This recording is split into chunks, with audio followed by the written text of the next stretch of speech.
7 p.m., and I call the November 14th, 2022 regular school board meeting to order. Please rise for the Pledge of Allegiance. I pledge allegiance to the flag of the United States of America and to the republic for which it stands, one nation, under God, indivisible, with liberty and justice for all.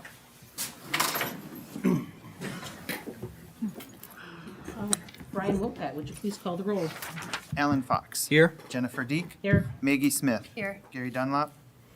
Excused. Chris Lau. Here. Bridget Todd Robbins. Here. Brian Wopat here. Barb Wench. Here. All right, with 6 of the 7 board members present, I declare a quorum. I note that the agenda has been posted, distributed, and sent to the local media. With this in mind, are there any changes to this agenda? I would entertain a motion to approve the agenda as published. So moved. Second? Second. All right, Chris has moved and Brian has seconded to approve the agenda as published. Any discussion?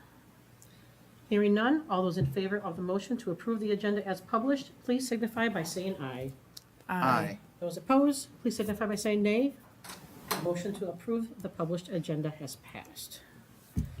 And moving on to public participation. We have no public participation tonight. All right, moving on to recognition and thank yous. Dr. Mueller. Good evening.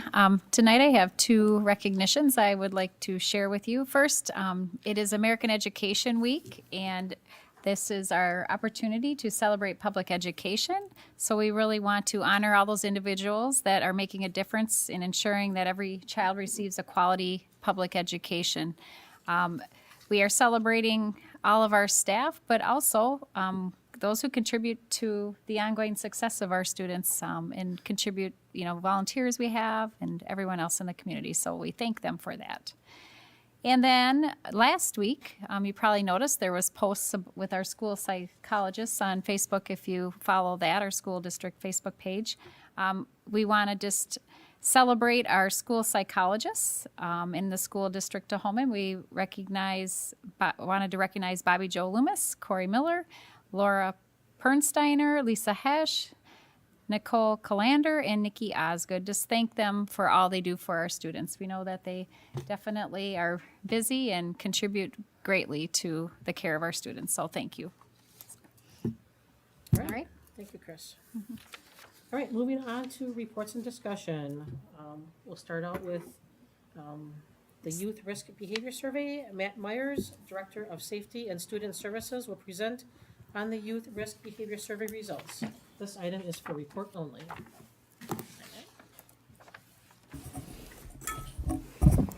All right, thanks for having me tonight. We're going to talk a little bit here about the YRBS, or the Youth Risk Behavior Survey, as soon as I can turn on the mouse.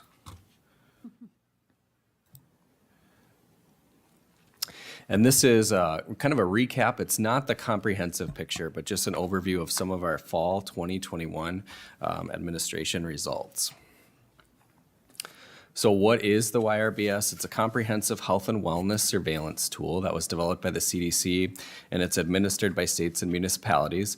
Wisconsin DPI has administered this to high school students every 2 years for quite a while, so much so that they have some 30-year trend data available. Again, this year was in the fall of 21. Typically it's a spring, but it was postponed because of the COVID-19 pandemics, but it will resume administration this spring in 2023. Who took the survey? That's offered to middle and high school students. And again, more participation will mean stronger data, and it gives you some good comparisons to county and state data if there's more participation. We had 988 high school students complete the survey and 265 HMS students, and that's because we've only had 8th grade historically take the survey. It's confidential and anonymous and gives students a chance to answer questions, and then school staff and the community a chance to coordinate responses based on what the students indicate. In Holmen this year, we did participate in the CDC statewide sample, so some of our student data is included in that sample population. So just want to give a shout out to Tiffany Lajeunesse, our school social worker, for helping coordinate some of that. Our 9th through 12th grade survey results were high enough to be able to compare to others in the state, so you want to get over 70% response rate, and we did that. And in general, as a shout out to the state, 51 county reports were produced, which is 11 more than in 2019. So a lot of good data across the state. We use this data in a variety of ways. So as part of our strategic plans, again, I mentioned earlier, just developing an awareness of what our students are reporting and saying. Again, some of our department leads will take and look at this a little bit closer and then help set some actionable goals. We also utilize it for SEL lessons, or at the high school level especially, our counselors are sharing that data with students as a part of presentations. I would say generally this year there's been more interest in the data than in years past, which is great. It helps everybody understand who we serve and gives our students a voice in how they're feeling and behaving. Some examples that I've seen, but we'll talk more about belonging. That's a part of our high school strategic plan. I mentioned sharing. Some of the suicide prevention strategies our high school counselors are sharing, and then our health teachers are diving into this as well. Lots of different categories of questions. We'll go deeper into these as we look at some of the results. Most of my presentation is going to focus on some of our high school responses and some things that happen there, but don't want to miss out on the chance to say that this is kind of a culmination of factors from our elementary teams and middle school teams as well. So specifically thinking of our student services teams, our school counselors, our SEL teachers, our school psychologists, nurses. I'm sure I'm missing some, but all of those individuals, and as well as our teaching staff and support services. First area we'll take a little bit of a look at is motor vehicle safety. So you can see some of the numbers and how we compare across the county. Important to note, it was 95%, so a little dip down to 93% regarding seat belts. But Holmen is a little bit higher overall in the statewide. We just looked at this number as a texting number, which was coincidentally also 43%. The statewide average was 41.9%. You'll also see where there is a middle school comparable. I noted that, but if not, took it just kind of out of the survey. We think a lot about school safety in Holmen, and so you can see 84% of our high school students are saying most of the time are always feeling safe at school. It's interesting the different responses that you can get when you present that question in different ways. So that's a part of our district survey as well with the prompt, my school is safe. 77% of our HHS students say that on our district survey, and 89% of our students say that on HMS survey. So we'll see how that compares or how that looks as we move along. Also, 83% of high school students indicated that in 2019.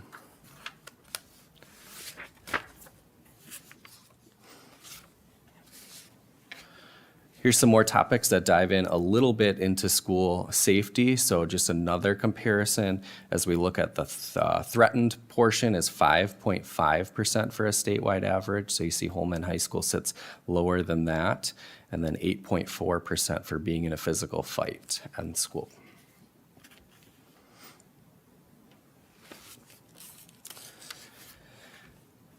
As we look at climate, there's a couple different questions about being bullied and where that's happening. Always important to note in this presentation that there's an extensive definition for what means bullying. This prompt doesn't go into that definition, so just want to note the difference between that. Sometimes students do things to other students that are mean, rude, and disrespectful. We certainly would never want to downplay that, but it is different than bullying. So again, this prompt comes with no explanation. True bullying is investigated, and then it triggers a different set of interventions than potentially some of these things that were reported on the survey. 18% of students statewide indicate that they're bullied at school, so you'll see Holmen sitting a little bit lower than that.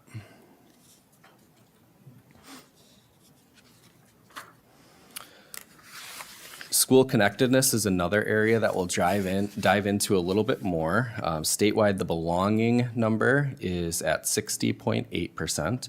And then having a teacher that they can confide in, at least one teacher, is 67.1% across the state. So you'll just see how we compare there.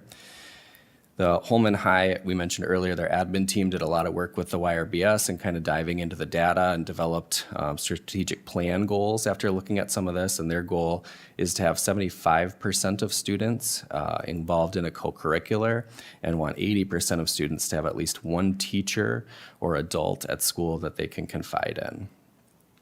This also connects, this concept of school connectedness connects to our SEL competencies that are developed by DPI. So we want our learners to be able to independently seek and sustain positive, supportive relationships, and have seen this come through already in some advisory lessons at the high school regarding SEL.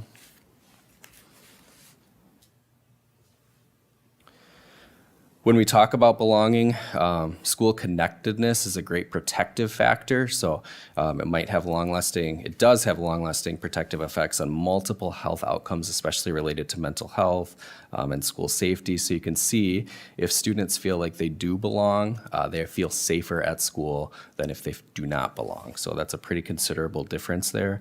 And it would say that respondents see this question as more than just physical safety, but just see emotional safety and connectedness as a big part of the puzzle to feeling safe at school. And you can see, although there is some variation here, generally, if we're moving towards the higher end of the spectrum in terms of students experiencing bullying, there's a better outcome for them if they have more trusted adults or different higher levels of support.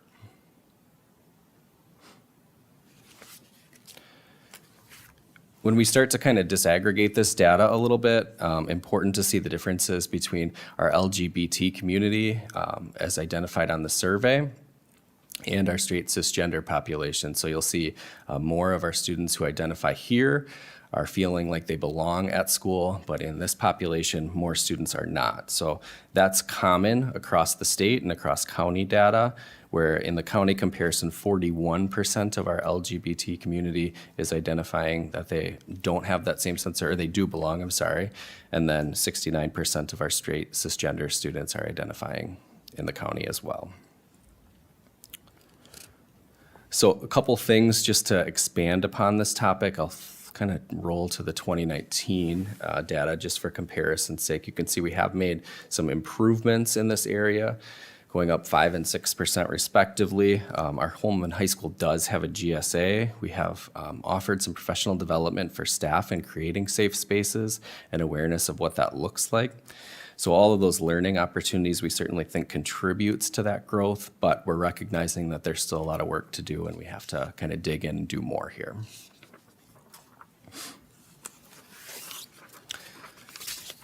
That's the same as we look at sense of belonging between, again, students who are identifying themselves in the survey in these largest race and ethnic groups.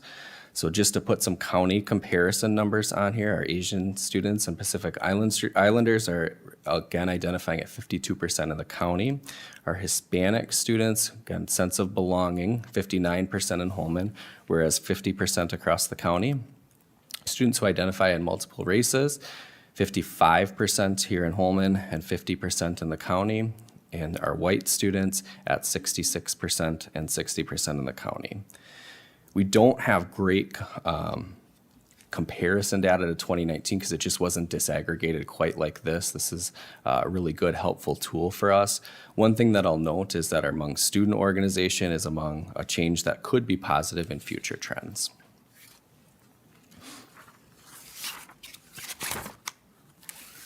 We'll see this data look fairly similar as students identify that they're being bullied at school or online. You can see there's disparities within this data as well.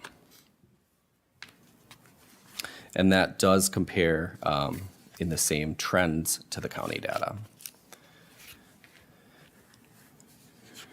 Again, just trying to disaggregate this a little bit more so we're not looking just at the raw numbers, but as to where we can make some meaningful impact. So you'll see how students are identifying in terms of having teachers or adults at school to talk to, so that connectedness and belonging piece comes through here. One of the district dashboard goals is to track ethnicity data of applicants. So again, working towards striving to have a staff that represents those who we serve.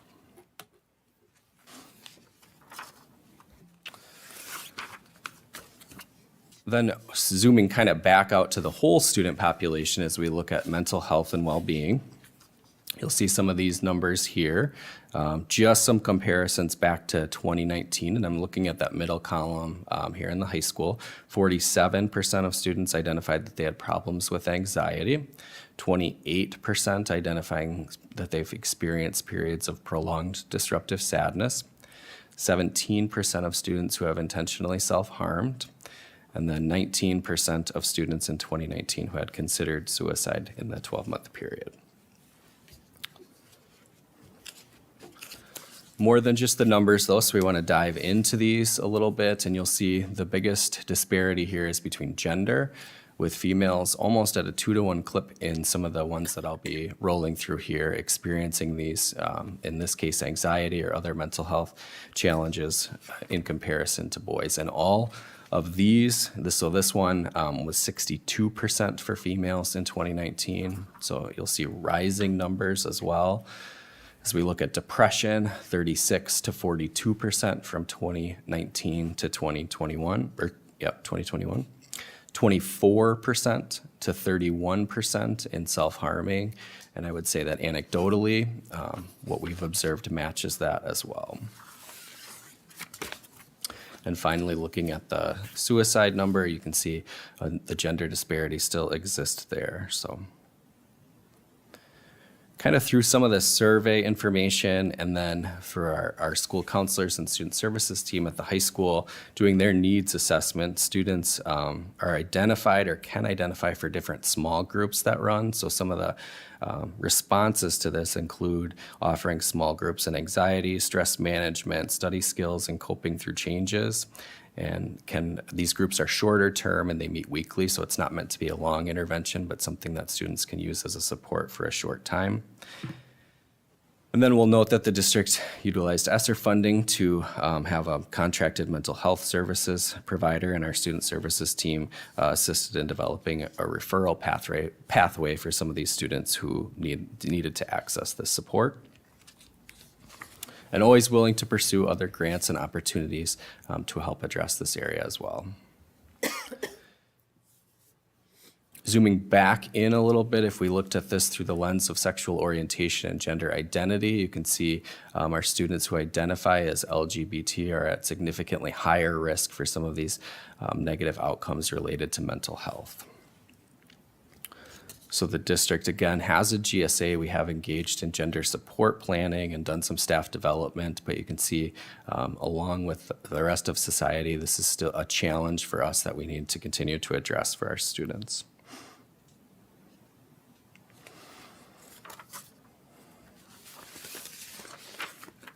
And you can see the difference there at 81 to 47% when we just look at all of those mental health concerns kind of in the same bucket, answering affirmatively to any of those questions. For a county comparison, 84% to 46%. Similarly, another group we looked at before, as we look at our largest race and ethnic groups, students at higher risk in a lot of these areas, as we look at categories outside of white. So as with all these items, trying to work collaboratively with our community partners to understand how we can best address some of these disparities. One organization that I know Jill Mason can speak quite a bit to is Better Together, and they're working on putting together a more comprehensive review of the YRBS data.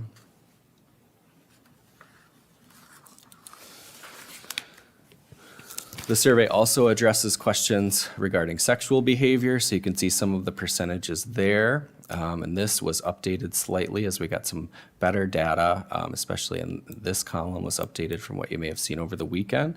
63% of our students who are in this category report that they utilize a condom during their last sexual intercourse, and a number too small to report, which means we had I could have potentially identified students, indicated that they had had sex without any pregnancy prevention method. Also look at tobacco. numbers here. So again, encouraging to see things that say too small to report. We like that. Gives us some good data in and of itself. We have seen some gains in this area in 2019. The percentage of those who had tried to quit was 16%, and in 2019, 37% had tried to quit within the last 12 months. So you can see quite a big difference there.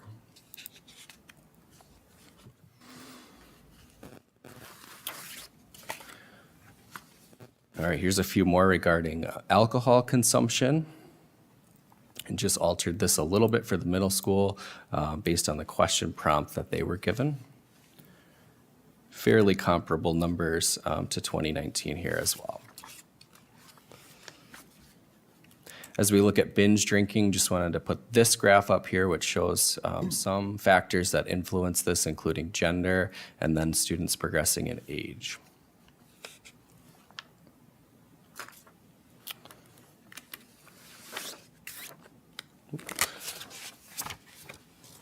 Working our way down the categories, you'll see information here regarding drug use. These numbers are down slightly from 11% in 2019 down to 9 here, and then 20 down to 17. As we look at technology use, all of our county partners also saw significant jumps here. So you can see students who are spending 3+ hours a day in front of a TV is up to 71%.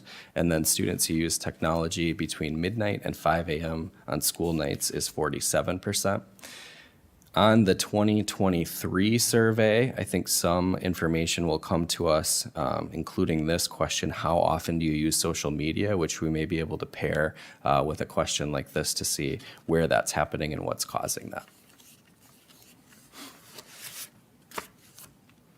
I will note, I don't think I included a slide on it, but as I was talking with a group today, there are disparities between males and females. Females often report higher in the category of using technology between midnight and 5 a.m. All right, in the area of physical health and nutrition, some real celebrations here as we look at just some comparisons. So looking at more students getting more sleep is a good thing, more students exercising. And then I am often guilty of just looking at what we can improve and thinking about that. And it's not just because Mr. Gasper's here, but I also want to point out that 54% of our students eat fruit every day, which is up from 50% in 2019 and 50% from the county. 48 eat vegetables every day, which is pretty comparable to our 46 in 2019 and 47 for the county. But this is what Mr. Gasper will want to hear. 40% eat breakfast every day, and it's only 33% for the county. So a real win. And then a new question that was kind of added this year, just looking at, it's just interesting to see how many of our students work outside of the home, any amount of hours per week. So this could be at least one. The YRBS survey has more data around this, but just wanted to include this one so you can see how much that changes with age. Statewide, the average is about 49.5%. And most of that difference comes in 9th to 11th grade, where that statewide averages are about 5 to 7 points higher. We'll finish with just making sure we cite the DPI who provides this for us, does a lot of the data not collection, but disaggregating and preparing reports for us, which are essential in helping plan some things.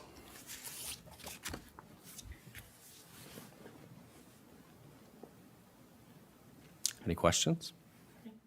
Any questions? Is everyone looking at me? I would just say, I do have a question go quick. ahead. Mr. Meyer? Yeah. Can you share how the survey is prefaced to ensure that the students actually take it seriously?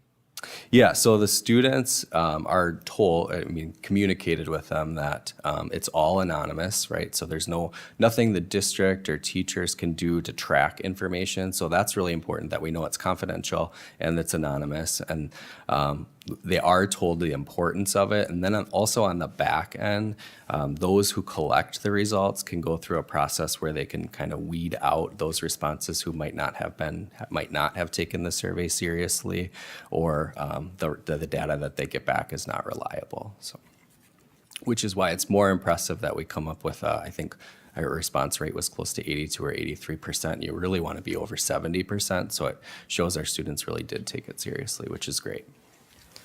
I have a question too. In regards to drug use, was marijuana the only drug that there were questions on, or were there others that as well? I see that you presented on marijuana. I didn't know if they were asking questions about other types of drugs as well. Yeah, I would have to look a little bit closer, but I don't believe so. But I have a couple. yeah. First of all, thank you for addressing some of my questions I sent via email in the presentation. Yeah. And gratitude to the team that helps to collect this data, because everyone knows I think it's a very important youth-reported source of information. I guess one of my questions is about the dissemination of the information and whether there's any plan to share any of the data with families for the pieces that are happening mostly at home, like sleep, technology use. Does the data get shared with any like resources or recommendations? Yeah, I think it's used as a piece in communicating. I don't know that I would say specifically about the YRBS or saying communicating. This is what the YRBS shows as like a standalone message, but included as a part of communications from principals to families and principals understanding that data. And then I would say, and maybe Jill, you'd be more prepared to speak to this, but also pretty tied in with our truancy work and identifying what are some of those factors that really influence students' ability to attend and be successful at school.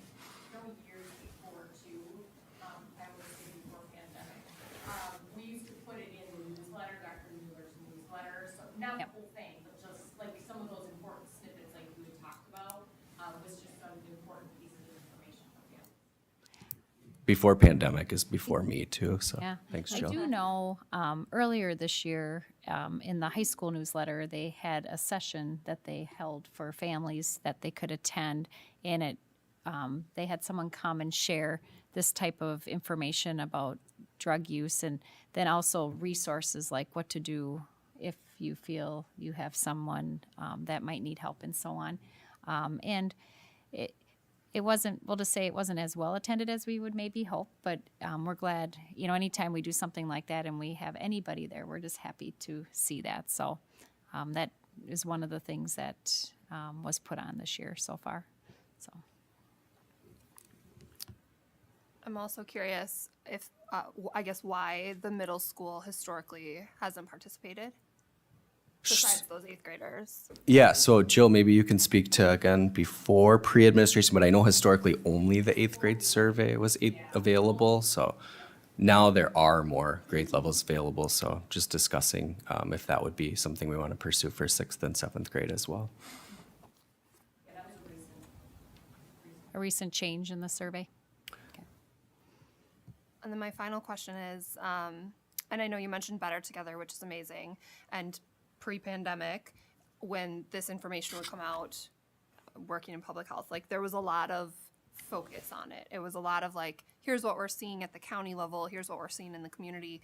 We know that, we know these things are not happening just inside bell-to-bell school day. Like, we know there's a lot that goes into it. So I'm just curious if that has sort of stalled, or if you're still seeing, local partners like, I know CISA4 Healthcare, the health department, they used to actively look for ways to improve some of the metrics. Is that something you still feel like is occurring, or has that kind of fallen off? Yeah, I think, the Better Together piece is important, and then some of it for us is like, just even our smaller scale local partners, like, what is BGC doing? What is YMCA doing? How do we communicate there? And then I would agree with you. I think there is still an interest, at the CISA levels, and then our local public health department, who I know, is working on transitioning their way back as well. So I think all of that stuff matches what we see in our school district, which is more staff, I would say, are interested in this data than in previous years past, which is not to say they weren't before, but just thinking through, like, they're hearing about it from their organizations or from different groups, or attending a PD conference and they're talking about their YRBS and then wanting to know, how do I have access to that information and how do I know my learners? So. And I don't know, Bridget probably remembers this, but years ago, when we presented or when we received our results back, it became a very large issue, and I'll call it an issue because some of our local media pitted our school districts against each other with these results, and that really wasn't fair to any of our school districts. We even had some school districts wanting to pull out of it because it wasn't being interpreted as it should. That has all changed, and it's all come back full circle. Again, a lot of that is a tribute to Better Together, because that was right when Better Together started. I would also say just recently from a results standpoint, we have not, I think if I remember right, I have just received the county-wide results. It took a really long time this year to get results back. So Better Together is actually creating a county-wide spreadsheet and list of results, with recommendations, a whole big production, but it's taken a really long time to get any of those pieces put together this time around. I think, again, as we evolve out of the pandemic, it will look a lot cleaner and better. Yeah, I'm glad thank Jill you- meant- Yeah, thank you for sharing that, Jill. And I mean, and thank you for putting this report together, because I think there's just amazing opportunities to connect this data and the countywide data to really specific interventions that I think our district could provide for parents and caregivers. When I think about our dashboard and community engagement, I know, we've done some things around like the drug use, but unless you connect it to data that shows it's a problem in your community, it feels like, oh, I don't need to attend that. But if we're really specific about, look, like how many girls are talking about feeling depressed and thinking about suicide, and then when you connect that to the number of hours that they're online in the middle of the night, like that's a huge opportunity, I think, for education that we can provide through organizations like Boys and Girls Club and whatnot. So I'm hoping as a district that we're really using this data to put a really intentional plan together. I would add, just in addition to YRBS, I'm mentioning the needs assessment at the high school that takes place. So because there are sometimes challenges with administration and then waiting a little bit to get the results, because it is such a big undertaking to process, all of the statewide results. Just trying to be more responsive and model some of the practices that we can survey students within school off of the YRBS, and then put quicker interventions into place. Okay, any other questions? All right, Thank you. that was excellent. Thank you. Okay, moving on to item 8.2. Director of Human Resources, Melissa Cates, will present the 22-23 school year calendar for consent on November 28th. Good evening.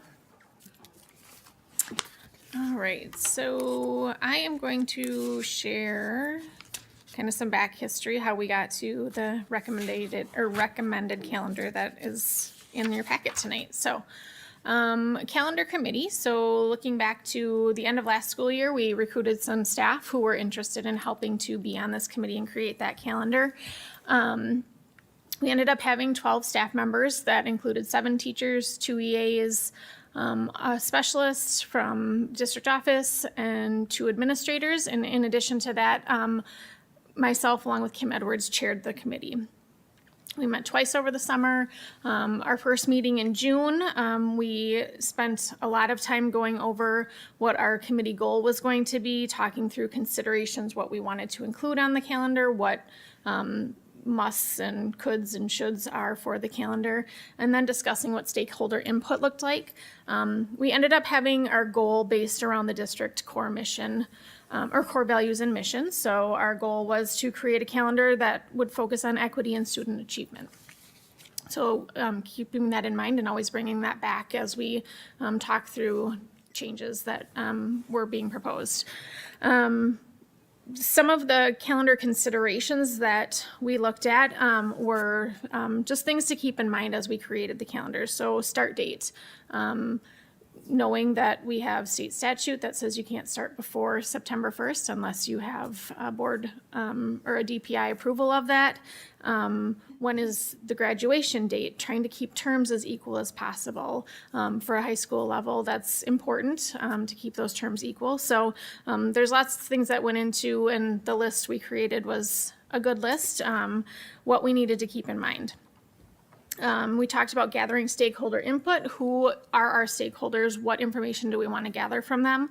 And then created that survey that we sent out to district staff and parents. So we ended our first meeting with the task of everyone coming up with a draft calendar based on the information we talked about, and then what are our survey questions going to look like? So we surveyed parents and staff. We received over 1,000 responses from that survey. There was pretty equal representation across elementary, middle, and high school if you look at all of the survey results. So about 50% of our responses from that survey indicated that there was satisfaction with the current.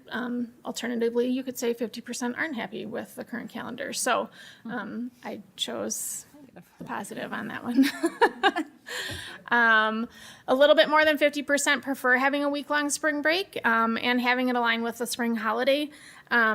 So this information we reviewed at our second summer meeting with the committee. Keep in mind that in the spring of 2020, we were scheduled to have our first week-long spring break for the first in many, many years in the district, and March 13th hit and we all shut down and we never experienced that. So going back to that survey data that brought us that year, week-long spring break that year, and then the current survey data, lots of interest in having a spring break. So equal feedback from the stakeholders on other days off throughout the year. So like the random sprinkling of days off once a month or just a day to be off. So some other feedback, we did ask about parent-teacher conferences. Again, going back to our goal on really looking at what's equitable, and equity is one of those things that can all of our parents come to our conferences that we currently have scheduled in the evenings. And it turned out that our current offerings are what works the best for the majority of our families that responded to our survey. So we did not make any changes to those. There was lots of dislike for early release. I do know that that does become very challenging for our parents with little kids to find childcare. It requires them to use their leave time. Sometimes some of the comments said, I can only take a whole day off of work. So now they're using a whole day of leave if they can't find childcare for their child. So, and I know this year it's become extra challenging as well. We don't have surround care on early release days in our buildings. So just one of those things that we left it on this calendar, but a topic of conversation that we might want to start having. Lots of feedback on that the calendar really should align on what's best for kids. There was lots of interest in looking at a year-round school calendar. So that was one of the pieces that really came back and stood out from our feedback. And then you'll see on the recommendation that we do put in Martin Luther King Jr. Day to recognize that as a non-school day. So with that, our committee recommendation for just the 23-24 school year, we're only bringing forward 1 year. We'll see how this week-long spring break goes over and some of these other changes, but starting Friday, September 1st, that is a little different. It's a Friday, but at the elementary level, that works out really great because our kindergartners, it's kind of a soft landing day for them to come in and get used to school, and then they have a long 3-day weekend and we get right back on track. So our last day of school, Thursday, June 6th. So just going into that first week of June in 2024. We have a week-long spring break scheduled, March 25th through the 29th. The Easter holiday does happen to be that following Sunday, so the 31st. We are continuing the monthly early releases with the exception of September because of school just starting. And then in January where there's already several days off due to end of term and then adding that MLK day in there as well. Graduation will remain Memorial Day weekend. We do still accommodate 2 built-in snow days, and this does meet all DPI requirements in minutes for our students. So this is just being presented tonight. If you have any questions, I can take those. We are not seeking approval until the next board meeting. Any questions? I do have one quick question. Melissa, you had over 1,000 responses on the feedback from the survey. Is it possible for the board to get the raw responses from everyone? Did we send that or no? Sent the presentation. Oh, I didn't okay. send the raw survey data. Okay. But Get that? To look at?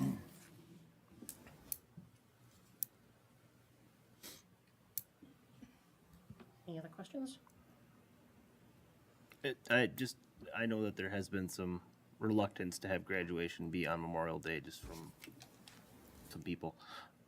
Is there a particular reason why it maintains on that holiday weekend? So on this calendar, we left it in because we are booked with the lacrosse center through, I think, 2025. well, we do, I know we have a contract with them for this year's graduation Okay. coming up in that. Yeah, seniors So now. that's why we are set. And then for the following year too, Stacy, do you know? We don't have a contract yet. No? Okay. But it's, That is something that came out. We had lots of committee conversation around, so when we look at the graduation date, let's just go to May. So graduation will be the 27th or 28th of May this year. Typically, the seniors' last day is the Wednesday before. And then if we're not done with school till this first week in June, some years that really gives our seniors a way early break from their last day of school until when we're done with, till the school year is done. So that became a hot topic of conversation at our meetings. Like, can we change graduation date? Is that something that we're open to discussing? To maybe it's a floating, it's based on when the calendar is for the year. That's conversation we can definitely have as well. Our committee wasn't ready to make that Yeah. change. I think we'd have to determine, the venue we've always used is Lacrosse Center, and they've always had that weekend available because that's when the majority of graduations occur in the area. So if we were to change when that would happen, we just have to make sure that we would have a venue available to hold a graduation of our size. It's not like we can hold it in our Fine Arts Center or our gymnasium because we have too many people, or we'd have to limit, and we don't want to limit participation at something like that. So that's just where I think there's just been a long history of it on Memorial Day, and we always knew we had the venue in that as to how that happened and why that happened. I know quite a few of our students also take AP exams, and those are always in the second week, around the second week, third week of May in that. So I think just a lot of our seniors are starting to wind down and get prepared for graduation about that timeline, but it doesn't mean that we can't look into something different. So good conversation. And thank you for the presentation, Melissa. But one thing I wanted to note is you had mentioned that there was a lot of comments regarding year-round school. I think it'd be interesting for the district to explore the idea of year-round school and see what kind of support Sure. our community and staff may have in that type of alternative schedule here in Holmen. Yep. Yeah, that's something we can put together. Jennifer, I have one more quick question too. Yep. Because we just experienced this at the beginning of this month. So when we look at November for 2023, that first week, there's an in-service PD on that Monday. Then the students are coming back on Tuesday for a full day, and then there's the early release on Wednesday. And I'm thinking of not only for childcare coverage plus then just continuity with scheduling within the buildings. Is there a reason to put them so close to each other? The ER just has always been the second Wednesday of the month. So similar to this month, last week, I think it was. Yeah. We had no school Monday for students. Teachers had PD, and then Wednesday was an early release day again. So some months that's just how it lands. To keep it consistent and the second Wednesday of the month, that's going to happen. Could that PD day change, or is that like? set? So changing that, that's in some of those considerations. So our staff, especially high school staff, really appreciate that day off after the last day of the term. And making it midweek has not always been, from parents, the most desirable as well. So we always try and keep either the day off and end of term on a Thursday or Friday, and then the day off after the Friday or Monday. So that's just how that landed. By moving those earlier, it adjusts then the amount of days in the term, and then puts more days in a latter term and then fewer days in the first term. So just lots of juggling and hard decisions to make on what moves and what doesn't. So if I could ask two further, because you had mentioned that there was quite a few that responded that they didn't like the early releases. Do you have a percentage of how many stated that? Not off the top of my head, but I can pull that when we pull the raw data. Okay, thank you. Yeah. Yeah, we're challenged with finding time to continue to do professional development with our staff in balancing that, but then trying to have convenience for our families too. So the early release day has been great as we started to, develop our professional learning communities. And I feel like our staff, when I go around and see, they have been doing a really nice job in their professional learning communities. In time, we had to have a lot of initial PD within that, but even, Brian, are you talking about even early release instead of the second Wednesday, maybe the third Wednesday, so we don't have things fall like that, or the first or something? I know that Okay. principals typically talk about like consistency within scheduling, and when you all of a sudden have these Right. different schedules, I see what you're saying. Yeah. there's concerns. Okay. Okay, any other questions? Okay, thanks, Melissa. Thank you. All right. Excellent. Moving on to item 8.3.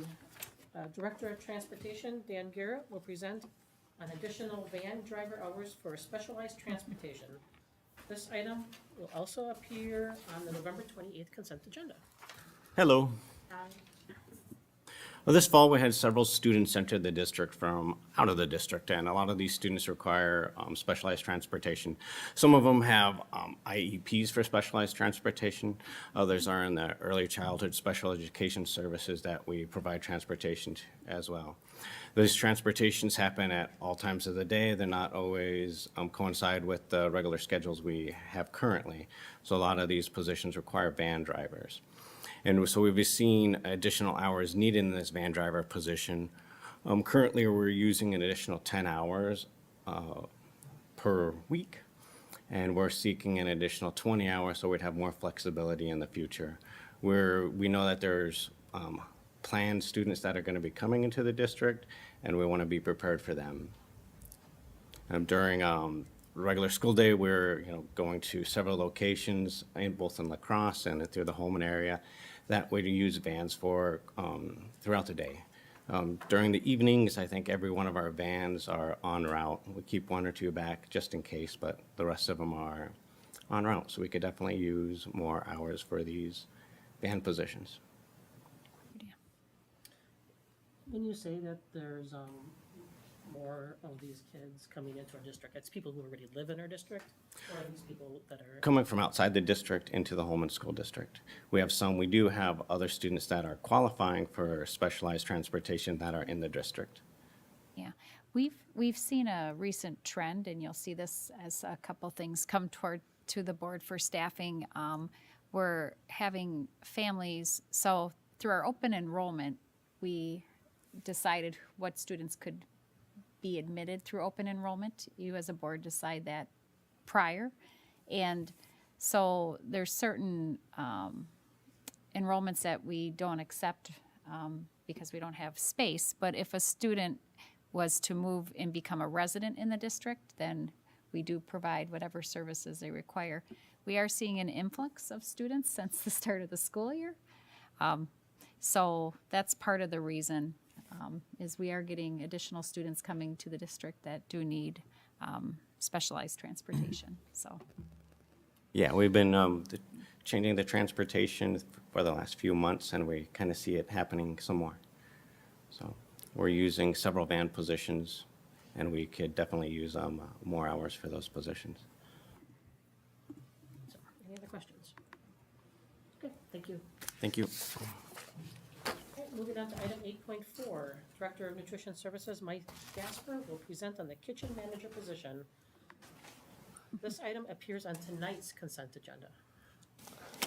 First off, I want to thank Matt for all those great stats on fruit and vegetable eating. I think that's wonderful. I'm here to talk about our high school kitchen nutrition team leader position. We've been recruiting for that position since August. We've had 2 interviews, both with highly qualified candidates. Both were offered the position. Unfortunately, both turned it down for a number of reasons, one of which that the position is not a year-round position, the wage, and the lack of benefits, basically. There's been a couple of other interested parties in the last couple of months, but again, the same story pertained. And we're looking at our high school kitchen feeding somewhere between 1,500 to 1,700 people a day. Certainly our highest volume kitchen. So we would like to propose a change to that position, keeping all the nutrition team leader responsibilities that it had, but then in addition to that, make it a year-round position. Give it some responsibilities over the summer, such as supervising the summer school breakfast program that we have, working on some of our manuals, our HACCP books, ingredient books, working on our menus, to make it a 260-day position, offer the benefits, so that we can hopefully attract a qualified candidate. Currently, right now, I am functioning as the team leader and the director, which is working, but it's not sustainable, unfortunately. So we just kind of feel like we're at that point where we need to do something different. So what we're asking is you would approve this position. The net difference, really, by the time you take what the team leader was working and the different things we'll do to it, we're really looking at about a $4,000 difference only. And most of it, not most of it, all of it will come out of Fund 50, which currently has a fund balance of $1.6 million, which is in excess of about $700,000. So, any questions?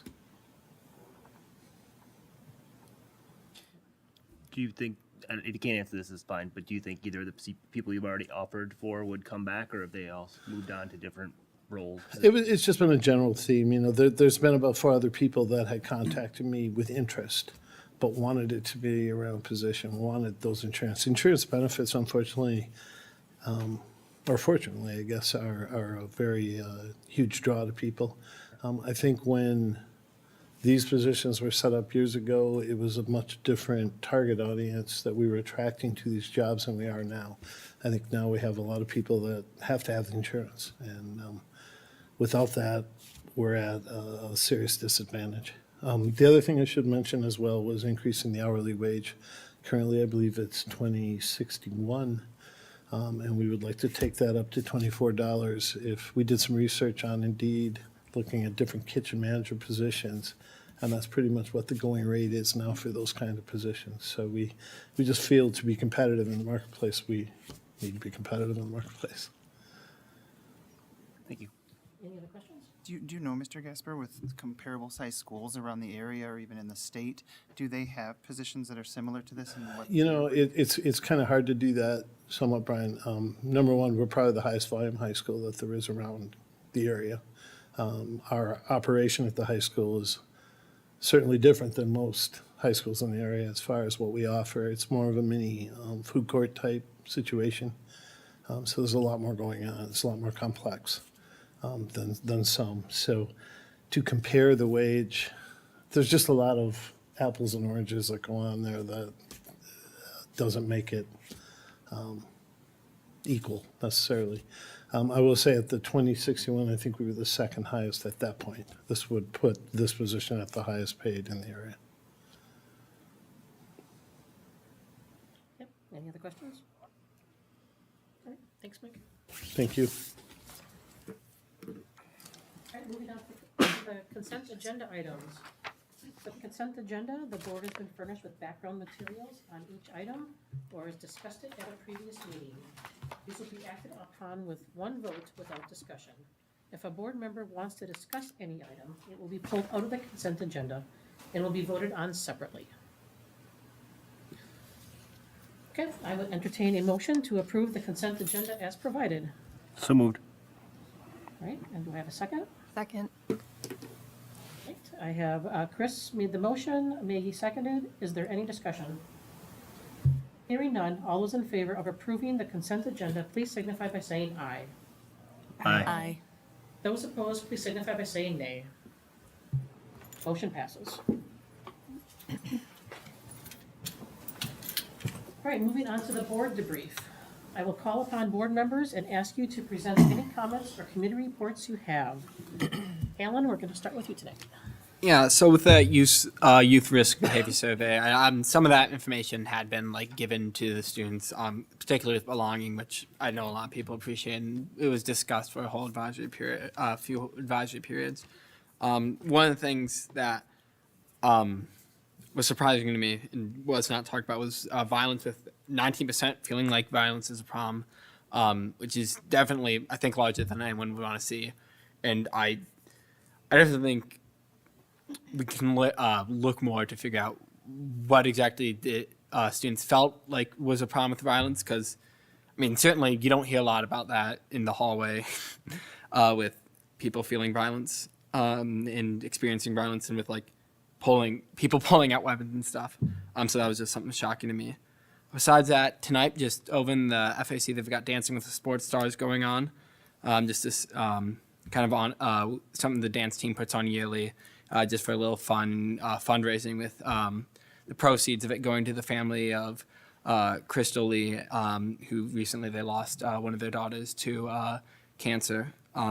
Besides that, I've been coming the Chalet, the school store's opening this year. A lot of proceeds with that.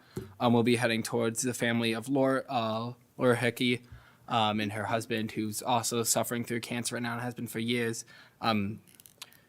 Both really great causes, of course. And then besides that, winter sports are starting. Basketball, swim, wrestling, and powerlifting. Historically, we've been very good with those, and so hopefully we're looking to keep it up. Besides that, nothing else. Okay, thank you, Alan. And Maggie. Not too much from me tonight. I wanted to say thank you to everyone who showed up and voted, showed up to the polls in support of the referendum. And also wanted to say thanks to Travis, who I know isn't here tonight, because I thought the video that went out afterwards was really well done. I think that's all from me tonight. Thanks. Okay, and Chris. No, I would just say, again, thanks to everybody in the community for getting out and voting. It was an important day for us last Tuesday, and I know the lines were long, especially in the village, to vote, but everybody stuck through it, through the rain, and came out, and just appreciate everybody being engaged. So thank you. Okay, Bridget. Yeah, I would just say, I just wanted to reiterate again that, being American Education Week, I don't think we can say enough how important public education is. And I think just the presentations tonight from those who are here, it just shows how dedicated you are to our students and families. And, I came from a family where my father was a science teacher, my mother ran the lunch program, and I'm just grateful for public education and just really believe it to be the core of our community. So thank you. Okay, Brian. We do have a SALC meeting coming up next Monday. And then with the Thanksgiving break coming up next week, I just want to say that I'm extremely grateful and thankful for the community that we live in. With the referendum passing, the actions of this community are going to be felt for decades to come with our students. And along with our educators, thank you very much for all the hard work that you put in and day out to have a great impact on our students. All right, thank you. And I just wanted to mention that on October 27th, it seems like it's a long time ago already. What's that? Oh, Barb. So, go ahead, Barb. I missed you. I'm sorry. It's all right. Again, would like to thank the Holmen community for voting to approve the referendum. Your dedication to our children and staff is so appreciated, and it guarantees our continued commitment to provide the best public education possible to our students of this community. Sorry about that. I checked your name off a little early, so. Okay, so just wanted to mention that on October 27th, myself, as well as 3 other board members, attended to the WASB 2022 Fall Regional Meeting. I thought the meeting went really well. There was actually a pre-meeting prior to the regional meeting. It was titled Running Effective School Board Meetings, and we learned about public hearings and public comment periods, rules of order, voting, closed sessions, and virtual meetings and remote participation. So I enjoy these types of educational opportunities and was glad to see other board members there as well. And also just want to recognize all the school psychologists for National School Psychologist Week. All of you do so much for our, not just our students, but our families as well. So we really appreciate you. Okay. There are notes from the March 28th, 2022 Finance Committee meeting in the board materials for all of you to look at. And moving on to upcoming board meeting schedule. So there's 3 committee meetings coming up. We have Personnel and Governance on the 16th at 5 p.m. We have the Student Achievement and Learning Committee meeting at 4:30 on the 21st. And we have the Facilities Committee meeting at 5 o'clock on November 28th. And then the next 3 board meetings will take place on November 28th, December 12th, and then we jump ahead to January 9th. So there's only 1 board meeting in December due to the holidays. And then lastly, the State Education Convention in Milwaukee is running from January 18th through the 20th. So we would like to connect with the other board members to see what your thoughts and plans are for that convention. Let's see, the board has been provided with 18 policies and administrative rules. Will be discussed at upcoming committee meetings. So all of these are listed on the board agenda. They were all in our packet, so please look them over so you have an idea of what's coming up. And I'm happy to report that both referendum questions passed with more than 60% votes. The certified election results are included in the board materials as well. And lastly, there's a notice regarding the spring school board election included in the board packet. This notice will be published in the La Crosse Tribune on November 22nd. There are 3 3-year terms and 1 2-year term up for election on April 4th. Incumbents up for election are Gary Dunlap, Maggie Smith, Bridget Todd Robbins, and Brian Wopat. All right, excellent. Is there any other business that needs to come before the board at this time? If not, I would entertain a motion to adjourn this meeting. So moved. All right, Barb? I can second. And Krista seconded to adjourn the meeting at 8:02 p.m. Motion carried. Is there any discussion? Hearing none, all those in favor, please indicate by saying aye. Aye. Those opposed signify by saying nay. Motion passes.